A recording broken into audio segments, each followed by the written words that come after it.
Uploading. The baby that I'm holding in my hands now is the universe itself. Before this topic gets too heavy, I unfortunately need to go over a few caveats that I feel should be self-evident.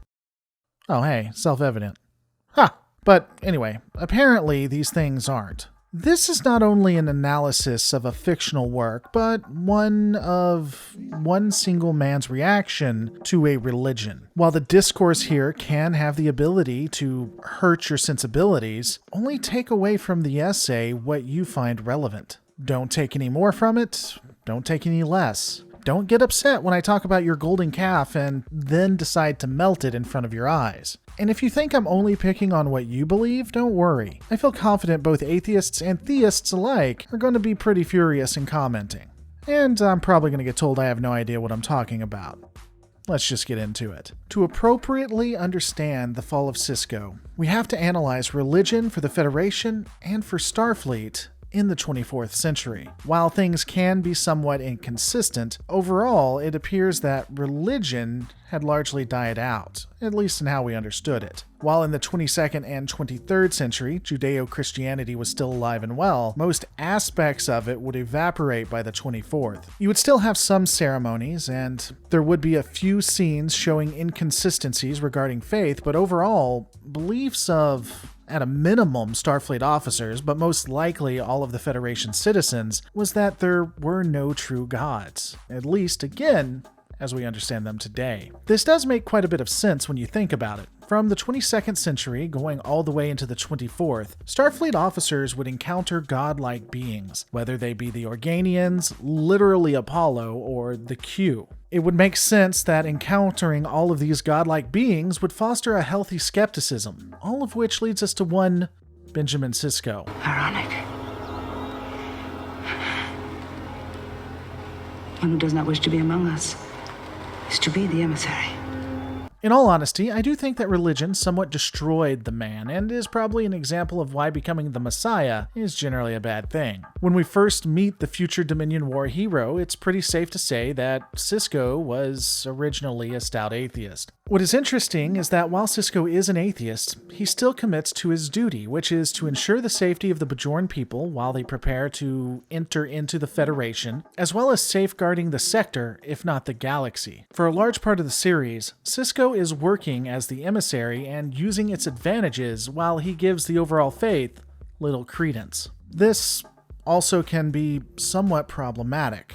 One of the things Sisko is forced to do is to sacrifice his son so that the Prophets will win a war against the Paw Wraiths, which honestly would just suck. Again, Sisko still looks at these entities as wormhole aliens. They're just having a spat, but he knows that the results of this war will impact the future greatly. So, as a Starfleet officer, as an emissary, he decides to let his son die, if that's what it is to be.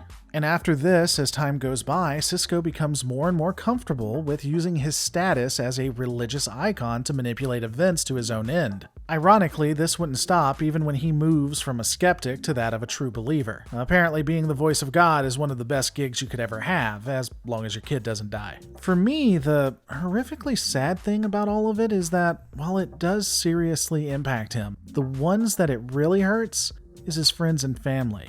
I can't refuse them. I cannot believe what I'm hearing. Listen to yourself, Ben, sitting there telling us that this mystical journey of yours is more important than watching your son grow up.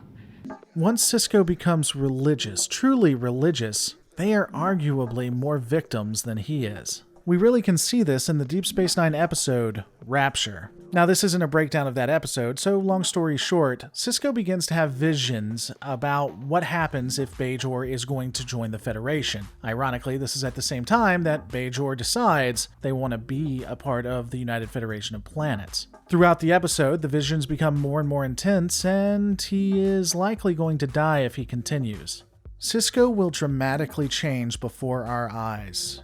he not only starts to believe in the very faith that he has been proclaimed space Jesus of, but he becomes fanatically indoctrinated. The man decides the quote-unquote visions are more important than anything else in his life. He is willing to die for them, even when his son is crying, begging him to choose life. In this moment, he forsakes everything: the Federation, Starfleet, and his family. It's not about what I want.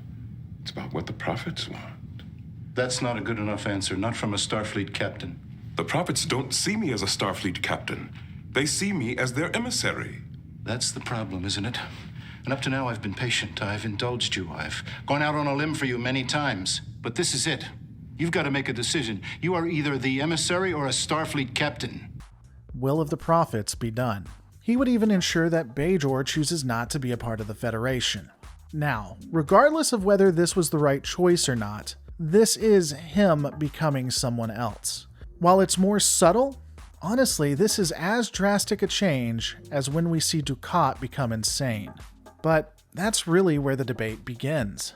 Depending on your point of view, the events that we see either is amazing, it's a wonderful sacrifice by a man, or it shows how religion completely destroys a person and the lives of those around them. From this point on, Sisko would still have his life, still have things he cared about very deeply, but nothing would ever come before his faith. Even the Admiralty of Starfleet would give him an ultimatum because it was getting in the way. And when he turns his back on his gods, he turns his back on them to go after things that he wants, like getting married or defending the Federation, he is punished and has to suffer a large penance for his blasphemy.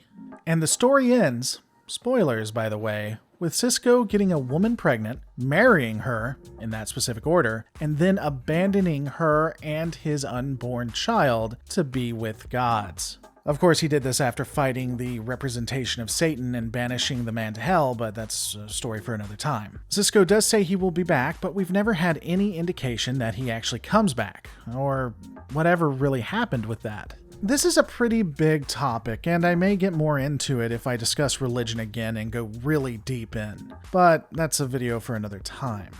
I really just wanted to look at Sisko and his arc. It really does have a hint of Jesus of Nazareth narrative to it, if Jesus impregnated Mary, married her, and then peaced out into heaven, with no indication of whether he returns or not. Someone forsaking everything and going through hardships for their god, or gods, can be inspiring. It does show a true dedication and commitment.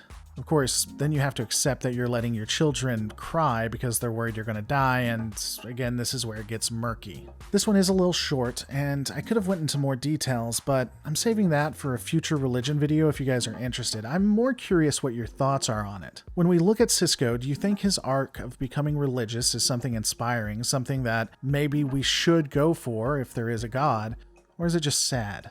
What do you guys think? Let me know in the comments below. And regardless of all that, always remember, all of our lives are a story. Make yours a good one.